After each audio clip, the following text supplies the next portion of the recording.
Some people accuse me of being a little bit too food pornographic, that the stuff that I churn out is like food porn. But then again, how can it not, right? Food goes into your mouth and into your body. How can it not be sexy? I'm Lori Baltazar. I'm a food writer. I blog at dessertcomesfirst.com. And yes, I am a shameless food lover.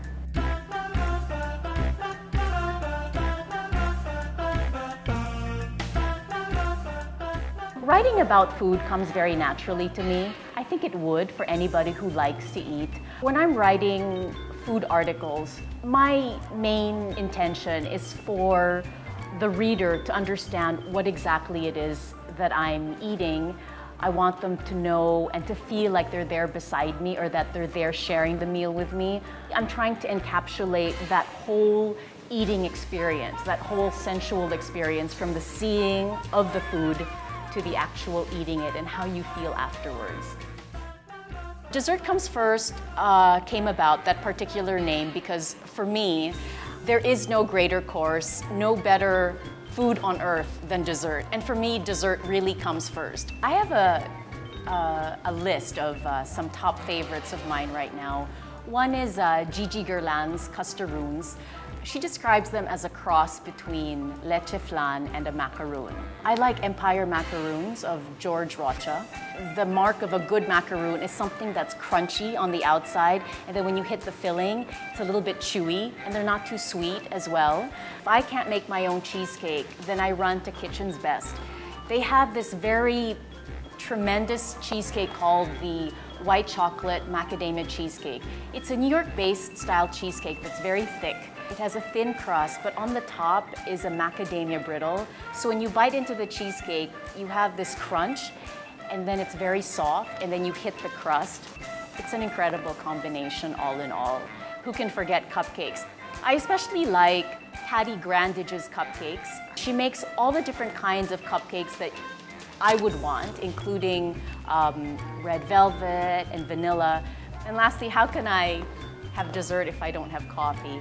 I like our Barako coffee, but when I want something a little bit more, then I go to La Mille coffee. It doesn't have too much acidity, so it's very bright, and it has a very deep and complex flavor, so it's perfect for drinking black in the morning, or maybe in the afternoon I'll hit it with some milk. But we could go on all day. I have a lot of favorite desserts. If you're a writer, you have to read, because if you don't read, then how can you expect other people to read your stuff? Well, as a reader, I have a few other subjects that I'm interested in terms of books. So primarily it's cookbooks, anything to do with food, whether that be cookbooks or food literature books. I love travel books too. People might say I'm a geek, but I love grammar books because I always want to keep sharp. I never want to have a punctuation mark out of place, and I feel that as a writer, it's imperative for me to always be on top of my game. I love crime thrillers. The more blood, the more gore, the better. I love my women empowerment books. So I love anything by Jillian Michaels, her fitness books and her self-motivation books, and any other books that basically run with the theme of, you go girl, you can do it! Food writing cassette is usually very linear. You talk about the food, you see it, you describe what it tastes like, the experience of being in that restaurant, and that's it. But when I'm able to read these other books, I'm able to take the different aspects that they talk about, the different writing styles, and then incorporate them into what I have, and hopefully make a piece, a food writing piece, that's infinitely more dynamic, definitely more interesting. My aim when I take food photos is I want to make the food pop out at you in such a way that you want to lick your computer screen. For me, I think food photography is all about bridging the words and the visuals.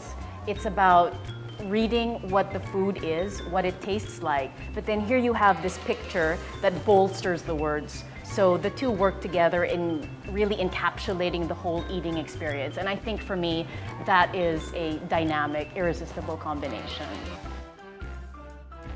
A blog really, it's all about content. And if a blog doesn't have content that's dynamic, or if it doesn't grab you, then it's really not worth a return trip.